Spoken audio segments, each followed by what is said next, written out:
they're up to. Because if we know, how could you not know? You know who was not surprised at all while reading through the Epstein files? Any person that's been watching this show. And of course, the people, especially the people that are in my book club. Shout out to the people that are in the book club, because the book that we are currently reading is so on time right now. Quite literally, we're completing this book on Friday, Sigmund Freud and the Jewish Mystical Tradition. After having read previously The Assault on Truth, those people were not surprised at all, because I took you through it. What Sigmund Freud and his B'nai B'rith Freemason boys actually believe about you, what they believe, how they have accomplished things, this false dialectic, their means to accomplish running Western society, breaking apart Christian empires. Yes, he hated Christians. It's a fact. He wrote about it extensively. He hated Catholics. And yes, they perform rituals. That is not an imagination. It's not a conspiracy. The only conspiracy are those that are colluding to hide those facts. And now we can really stick our noses down at them. And no, I want to be clear. This is not Judaism. This isn't your grandma's Judaism. It's occult mysticism. That's the way that it's able to move through seemingly all the faiths, right? Aleister Crowley. Well, how could you have the Star of David once upon a time? What was it? Before 1914, that was the flag of Morocco. That's weird. That's not a Jewish nation. What does it actually symbolize? Occult mysticism. That's why it's on the cover of Aleister Crowley's books. If you're going to perform magic and rituals. And yes, sorry guys, you got to wake up. It's a Monday. We got to get you there. They deem children to be a necessary part of their initiation rituals.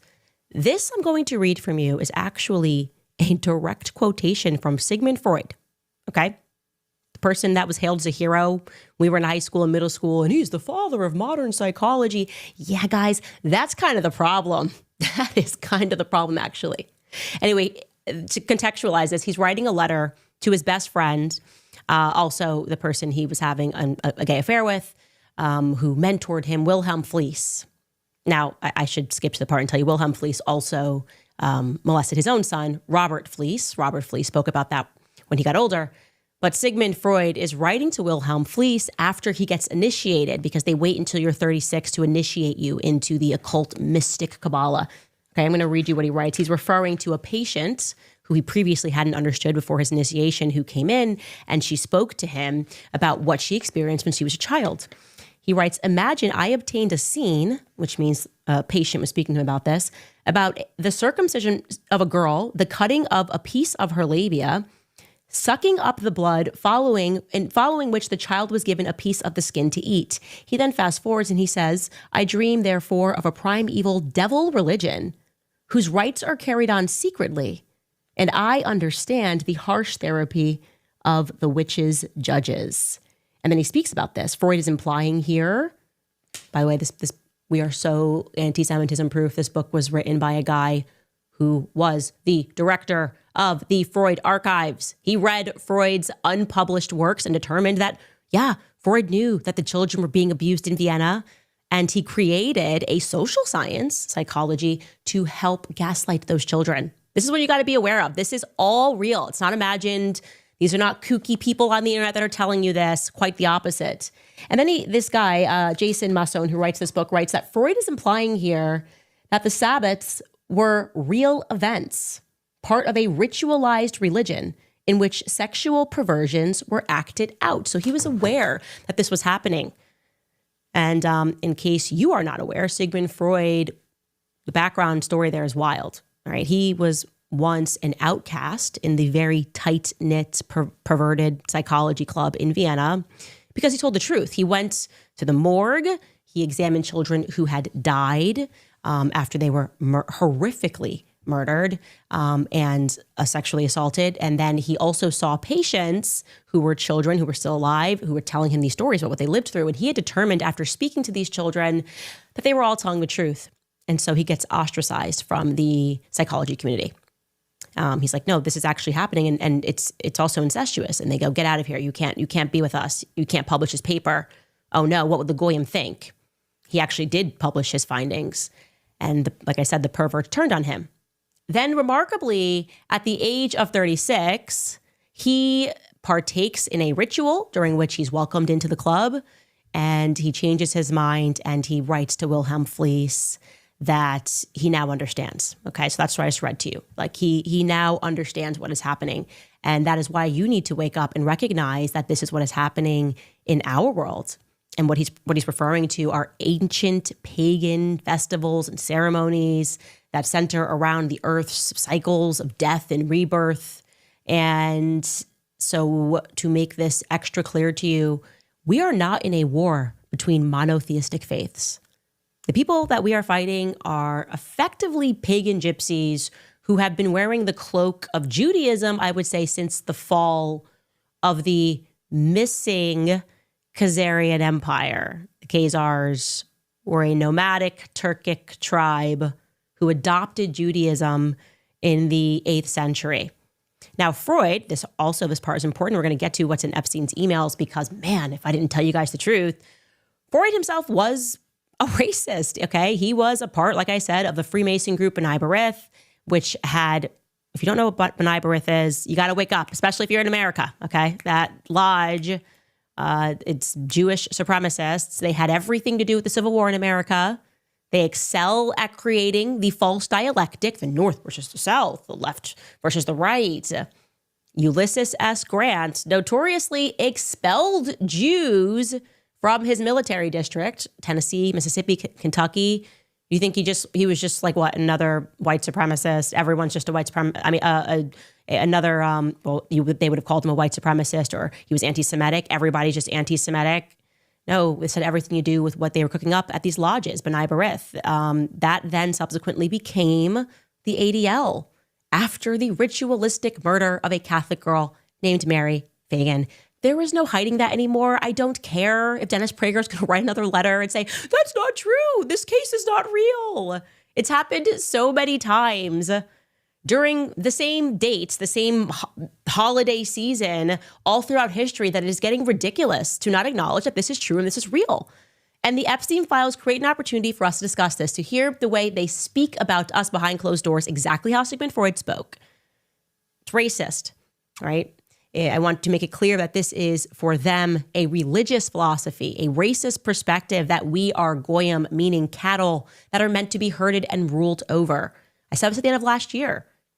I said this is how I am being treated because I don't listen to them. Hence, they're psychotic, obsessive, and for the world. It reads in part, quote, Babylon was the capital city for two famous kings of antiquity, Hammurabi, who introduced one of the world's first law codes, and of course, Nebuchadnezzar. Partially excavated over the last century, much of ancient Babylon, which lies 90 kilometers south of Baghdad, remains undiscovered.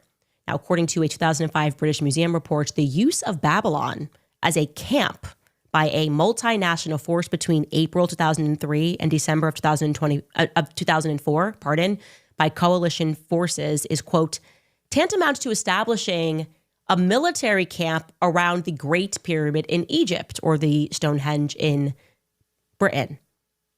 Tells us later that Babylon was indeed plundered during the 2003 war, when contents from Hammurabi and Nebuchadnezzar museums and from the Babylon Library and Archive were stolen and destroyed. Oh, well, did we just go to war because we wanted to go on an archaeological dig? And we actually weren't allowed to do that because it was discovered and it belonged to people in Iraq. So they were like, weapons of mass destruction. We're going to need to go there and set up camp and do some digging. Sure enough, that's what the locals said they did.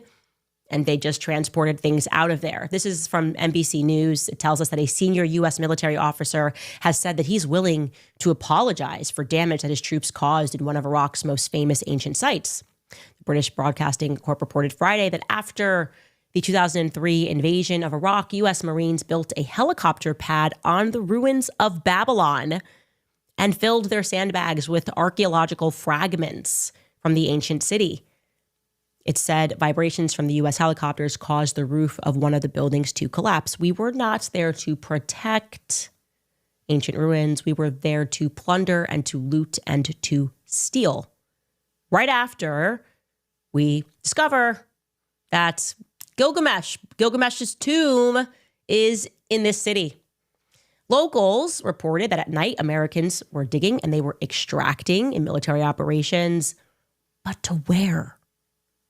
That's the question. Where did they take Nimrod's remains? Why do they want them? What do you guys think they're trying to do with Nimrod's body? Time for you guys to wake up, really wake up, and to understand that many of us are kind of coming out of a fog. Certainly me.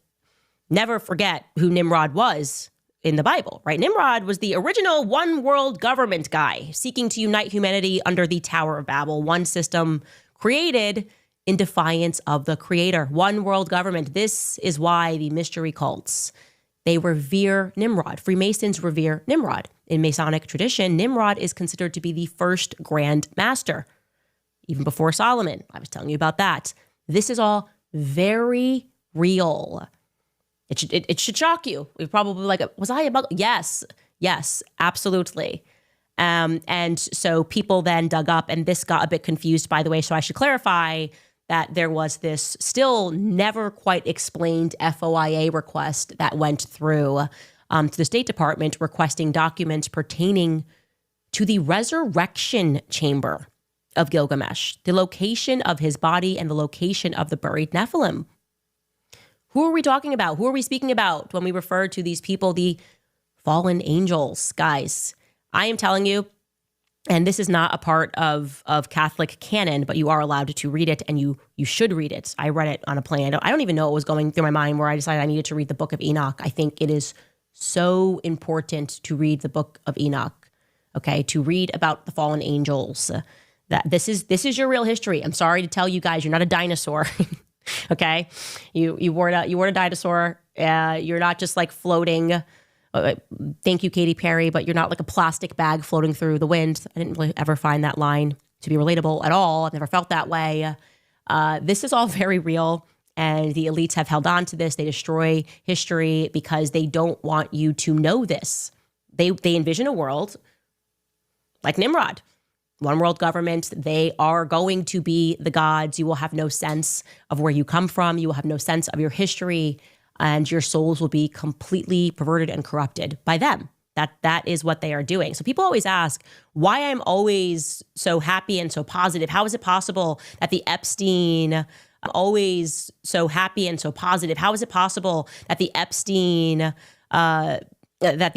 files can drop and I maintain a happy attitude? In the comments yesterday, I saw this of like, well, what do we do? What do we do now that we know this is real and they're practicing this? Well, you have to also consider the other thing. They're doing this because God is real. That I feel like that's like the best message ever. How could you not be happy recognizing that they are just betting against God like they always do? These people want to recreate Babylon. Okay, this is the story of Hollywood, Babylon. Read the books. They have always been obsessed with this.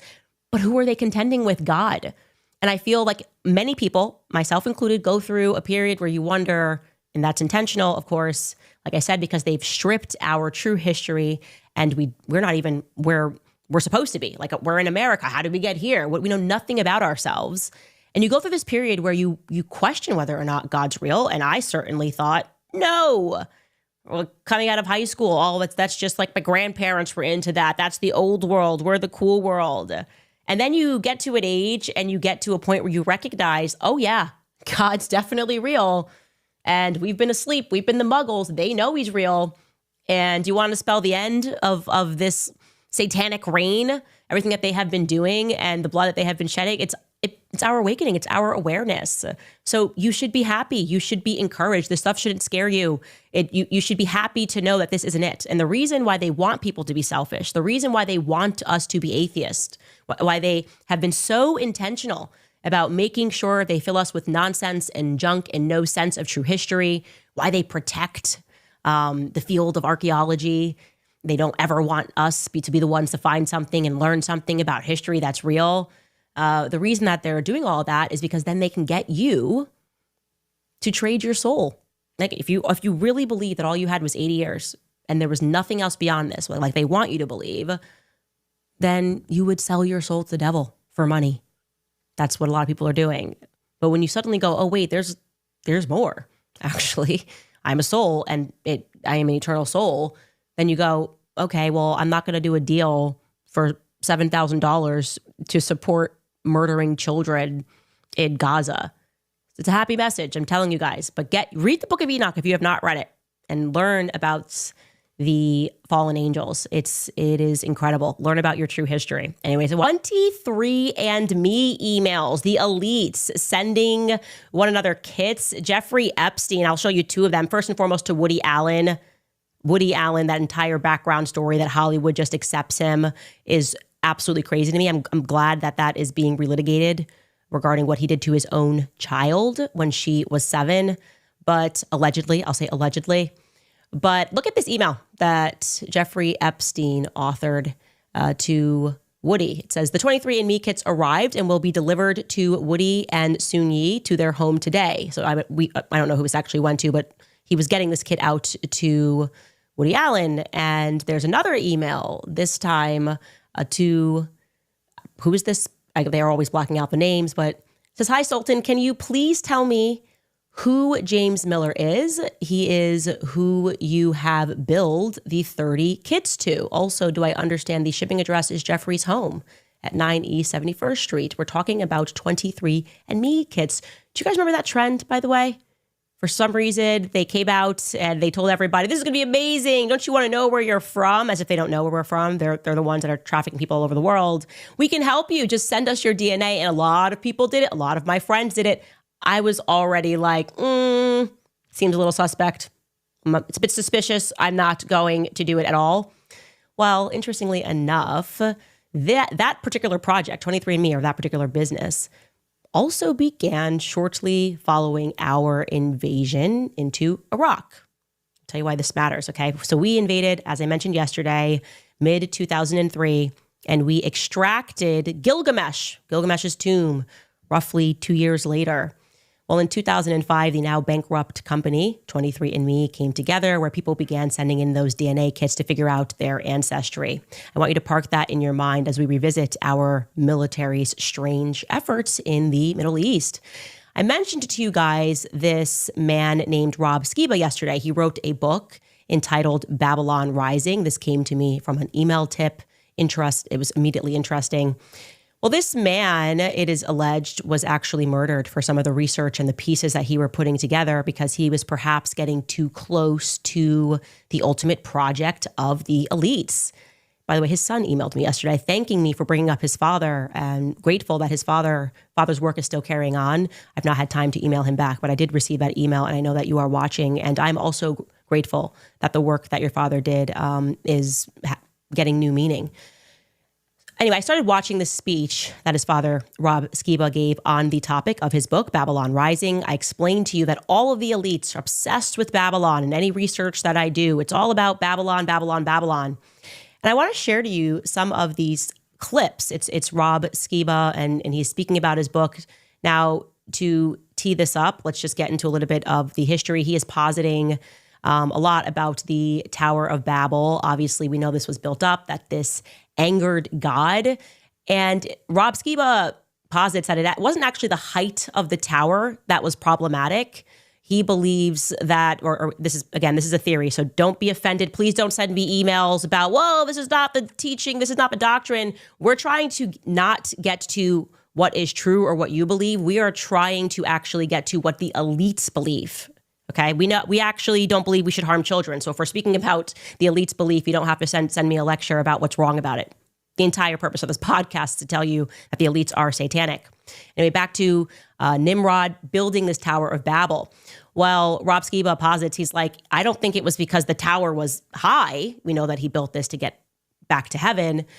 He thinks that actually this tower that was being built was a technology because they wanted to get back into the heavenly realm. Now, if you have read Gilgamesh, there is a lot of astrotheology that's in it, stargates. We know that the elites worship stars. We've covered that extensively. Well, in this particular clip, you're going to see Rob Skiba discuss the Book of Enoch, the one that I mentioned to you, going back to the beginning, the story of fallen angels. And he brings up something that is of geographical interest. Take a listen.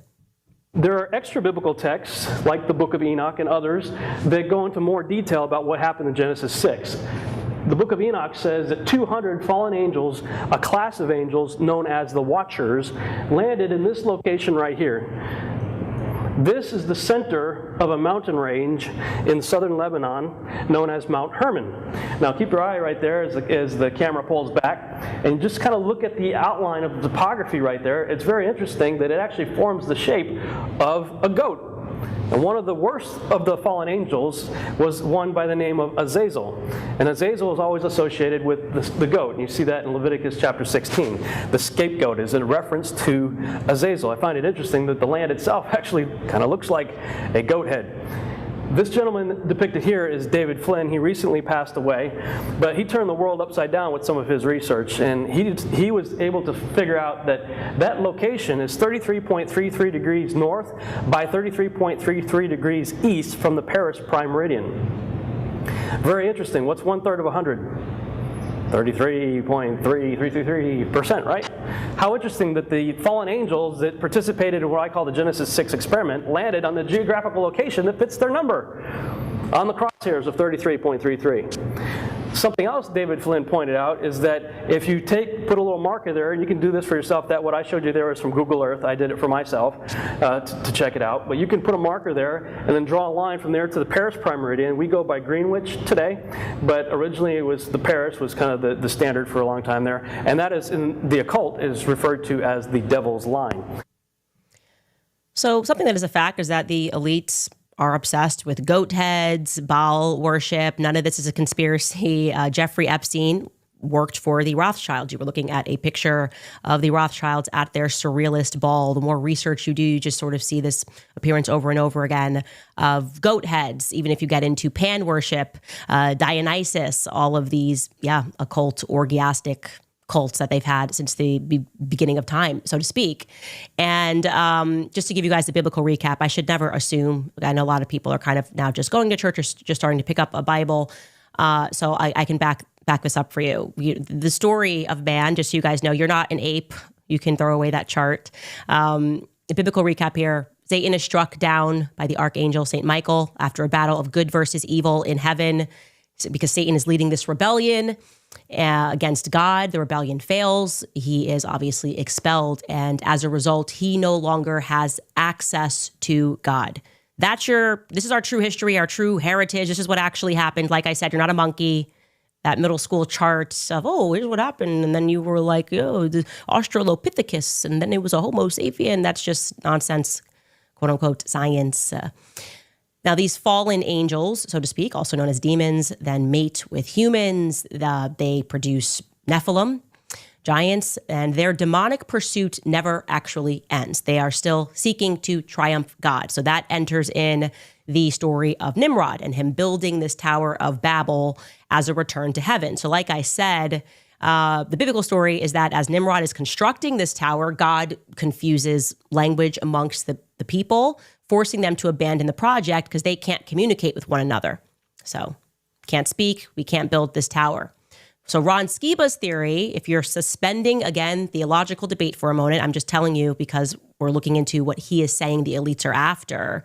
His theory is that at the moment that occurred, once languages were confused, Nimrod became known as different names: Baal, Tammuz, Gilgamesh, and like I said, he is positing this. You can see this whole list: Dionysus, Bacchus. Yes, there is synergy between those cults and the practices, without question, historically speaking. Now, he's discussing this because he believes that the elites view Nimrod and or Gilgamesh as the Antichrist that they are working to try to resurrect for exactly that reason. And he reminds audiences that Gilgamesh, per the epic, was 2/3 God and 1/3 man. Take a listen. Super interesting. Gilgamesh is said to be part God, part man. Jesus is God and man, right? Well, there's a similarity there. The Epic of Gilgamesh says that he was 1/3 man and 2/3 God. What's 1/3 of 100? 33.33%. What's 2/3? 66.6%. Interesting. And the 1/3 part of man, we are carbon-based organisms, right? The carbon molecule has 6 electrons, 6 neutrons, 6 protons. So just by default, the number of man would be 666 by virtue of the carbon molecule. But this guy's got 6s all over him. Look up CERN. It's a very interesting facility. Look at this thing. The thing's huge. It's the Hadron Super Collider. Their stated objective is to recreate the Big Bang. Now, I don't believe in evolution myself, but I remember them teaching me evolution in school, and they said we got here from a Big Bang, right? So if we got here according to the way you think, and you want to, by a Big Bang, and you want to recreate the Big Bang, that can't be a good thing. They're trying to find the God particle. You know, what in the world are these guys doing? Look at their logo. It looks like 3 6s on top of each other. And everybody wants to talk about the separation of science and religion, right? They're usually, it seems like they're like this, right? You know, they're diametrically opposed. Well, it's interesting that all these scientists and people working over there on CERN decide to put the religious statue of the Hindu god Shiva outside the front door. Shiva is the god of destruction. They put the god of destruction, a huge statue dancing, looks like it's coming through a portal. Like I said, you guys, please don't email me about whether or not you agree with him presenting this. Last time when I mentioned the Shiva Dionysus thing, people were like, no, Shiva is not Dionysus. There's so many books on that say that that's what it is, and they are written by people that are Hindu. You guys can disagree amongst yourselves. I am just fascinated trying to get to the bottom of what it is that the elites believe, and it is just a fact that they do have that Shiva structure at CERN. CERN is obviously evil. I showed you guys the video of what they were doing, this ritual. These are quote unquote scientists that are dressed up in robes, stabbing someone, and they never gave an answer for this. Somebody caught them, recorded this, and they're like, oh, that was a joke. No further questions, no further answers. Shut this down. Something much deeper is going on here, something much more demonic. And the reason why I find this to be fascinating is because it's everything that I have learned studying Sigmund Freud. It's all coming together. I told you Sigmund Freud was a Satanist. He created a social science. You're talking about that blending of science and religion. You think it's different. It's not. Sigmund Freud is explicit that they create this science to mask their religion. Their religion consists of ritualistic sacrifice, harming innocent children. But if you say, I'm a doctor, I'm an expert, then suddenly, okay, people go, oh, okay, it's not that. This is not some demonic faith. Essentially, what Sigmund Freud is famous for is developing a breakthrough strategy for the elites. When they want to accomplish something from a religious perspective, all they have to do is present it to the public as a scientific breakthrough. Go back to COVID, right? Oh, the stay at home, save lives. What were they actually doing? We don't know what they were doing. We know what they weren't doing. They weren't creating a vaccine that guarded you against COVID. Roll up your sleeves. Let us inject you. What were they actually injecting into people's arms? We're the experts. Dr. Fauci, we're experts. It's all it takes. And people will suddenly begin to listen to these people and follow them as though they were religious leaders. So this brings me back to a 23andMe.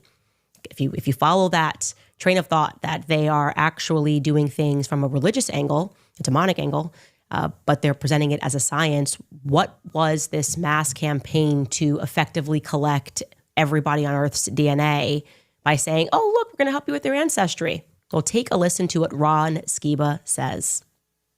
2003, the body of Gilgamesh was found in the desert of Iraq. And I heard a recent interview with Tom Horn and Steve Quayle talking on Omega Man Radio. I'm just going to play a snippet of their radio show. This is what they had to say about this find. Imagine the startling proposition that the Nephilim, the giants, the mighty men of old, the gods and children of the Watchers, could somehow rise up, could somehow be reconstituted inside of a body. And, of course, I've discussed with you before my theory that one of the greatest legends in history could be a record of that having actually happened. And I'm referring to Nimrod, who some scholars also identify as Gilgamesh of Sumerian fame, Apollo of Greek fame, Osiris of Egyptian fame. And this Gilgamesh was a giant who a lot of people didn't even believe was anything more than myth until his grave marker was found a few years back. And then, according to some people, the military swooped in and took possession and control of that dig. Hey, Tom, I want to interject something. I talked to a special operations general who validated that, and his words were he was in a state of remarkable preservation, okay? He said they have Gilgamesh's remains. So if they have Gilgamesh and he is Nimrod, they got it.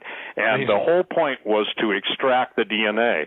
And I've also been told that the whole point, and this is germane to what we're talking about, of the Human Genome Project is to locate specific genetic markers for the disembodied spirits to reanimate their host body that's brought back. Interesting that the U.S. military started its military occupation phase of Iraq 1 month later. We all know we went into Iraq under false pretenses, right? They told us weapons of mass destruction, right? They said that we didn't find weapons of mass destruction, but I have a feeling we found the weapon of mass destruction, and we set up shop there immediately after that and established 500 military bases in the largest embassy of any other embassy on the entire planet in Babylon. Interesting. How crazy that I watched this last night and this morning, and I had no idea he said that, and I said that yesterday, like maybe they were actually looking for the weapon of mass destruction. And this is almost the only thing that makes sense. We are constantly being lied to about what we are doing. What the heck are we doing talking about Greenland? What is going on right now? Why does it seem like the elites are running some race against time almost? What's going on in Ukraine, actually? I've heard that even that could be ancient in terms of what they are trying to get and what they are trying to find. We need to actually pay attention. The elites are focused on something that has nothing to do with what we are being sold. And I very much believe this because we see Peter Thiel, who is like dead focused on discussing the Antichrist all the time. Are we supposed to believe that he's a faithful Christian? What is his interest in the Antichrist? Why are they obsessed with wanting to create life artificially, right? This push and the marketing toward IVF. Yes, of course, it can be a sensitive subject because people turn to IVF because they can't have children. But we are starting to see that the people that are creating this, it's not because they are wanting to help you have a child. It's because they seek to be the creators. You know, one of the things that happens here, the template, is that as soon as you side with the devil, you can't create. You cannot create. You have to steal. You have to enslave. You have to steal because you do not have any creativity within you. And so I fully believe that we need to start having and examining all of the wars of past, what was going on in Afghanistan, like I said, what's going on in Ukraine today, and look through the lens of what I believe these people are actually after. And it's very clear to me that they are on some demonic pursuit. So I wanted to show that to you before I get into this unbelievably explosive revelation I have about Erica. Make sure to use my code Candace10 at checkout to save an additional 10% off your order. That's NIMIskincare.com. Do you guys ever wonder why Hillary Clinton in those WikiLeaks emails was asking a few days before we invaded Iraq? She was trying to locate Gilgamesh's tomb. I don't know if you guys read the Epic of Gilgamesh. I certainly did when I was at university. Effectively, it has been long suspected that Gilgamesh was actually Nimrod in the Bible, okay? So think of the Tower of Babel. We can build society. We're greater than God. Why would Hillary Clinton be looking for that tomb in Iraq? That's what Gilgamesh is featured in Iraq, present-day Iraq. Yeah, okay, so you gotta wake up, guys. It's all real. They made you think that this was hocus pocus. It's not. They are practicing ancient witchcraft. Who knows what they were going to attempt to do with that. But a lot of our activities in the Middle East have nothing to do with a war on terror. In fact, we kind of are the terrorists. If we're being honest, and what the CIA has been up to, we kind of are the terrorists. That's how you kill 1 million Iraqis, by just lying and saying they're weapons of mass destruction. No, they just mass murdered people, but they are also destroying ancient sites. The reason for that is because you cannot, as they want to be, this is what the AI future is about, they want there to be no past, and they will control the ever present, right? You say this happened yesterday, they'll delete a file. It didn't happen yesterday anymore. So they want to go back and they want to destroy all of these relics. That's why there is this obsession with getting into Armenia, which they're working on right now, Iraq, Iran. That's exactly what I think. Iran is another place where there's so much history. But they have not been successful in destroying the ancient temples, which show you that the Star of David, it was never associated with Judaism. Jews, please wake up. The Kiddush cup, that is the traditional symbol of Judaism. It even says this on Wikipedia, that this did not emerge until the 17th century, right? 1666 was when that guy who was a mystic declared himself to be the Messiah. And they adopted this symbol because it's actually from Solomon's seal, to people that believed that Solomon's ring held power. And I want to show you this because they have done a very good job of destroying a lot of these relics of these Baal temples. They have not done a complete job. They are making sacrifices to Baal. That is the sacrifice that these pagans are making with constant bloodshed of children. Now, I want to show you this. I don't know if you have pulled this in yet, Skylar. Some of these relics like in Baalbek, Lebanon. Yeah, here we go. This is still present today, but obviously Israel is trying to take over Lebanon right now. That won't be here for a very long time. And then we have another Baal temple. Here you can see that Star of David, which is also all over Aleister Crowley, not a Jew, all over his books on ritualistic magic, is the quote unquote Star of David. You have to know this. The symbolism means everything to them. And I implore the Jewish community, you're so diligent at learning history. It's sitting right there. Start with Sigmund Freud, something recent, if you will, and then just start working backward. That's kind of what I did when I recognized these fringe movements. The Frankist cult, long speculated that Jacob Frank was funded by the Rothschild family. Well, we certainly know Jeffrey Epstein was, according to him. He was funded by the Rothschild family. So all these rumors about the Rothschilds are probably not rumors. They just have a lot of money and they pay people off. It's how you get these pastors to lie, these all across all religions that will lie and dissuade their people. And again, nobody can give you a reason as to why the Moroccan flag, the flag of Morocco, was a 6-pointed Star of David. Now it's 5 stars, but it was 6 stars when the Alawite dynasty, I hope I'm saying that right. The Alawite dynasty, probably not saying it right, began to take over. What have they been doing in Morocco, guys? They have been, Aleister Crowley, why do you think they all traveled to Morocco? Going back to Macron, he loved Andre Gide. They were molesting Muslim kids. That's the reason. And that still goes on today. If you're following the Brigitte story, right, it runs right through to Morocco. Anyways, just wanted to get that off because I feel that this is a very important episode because it's time for everybody to wake up around the world, okay? Turn around, the person next to you, the monotheistic faiths, they have all been infiltrated in one way or another by these Satanists. That's what they are. Cutting back into the Charlie Kirk story, something amazing, and I cannot believe I missed this, okay? So I suddenly thought, let me just try to work through actually every minute and every hour of the last 48 hours leading up to September 10th for both Erica and Charlie. I started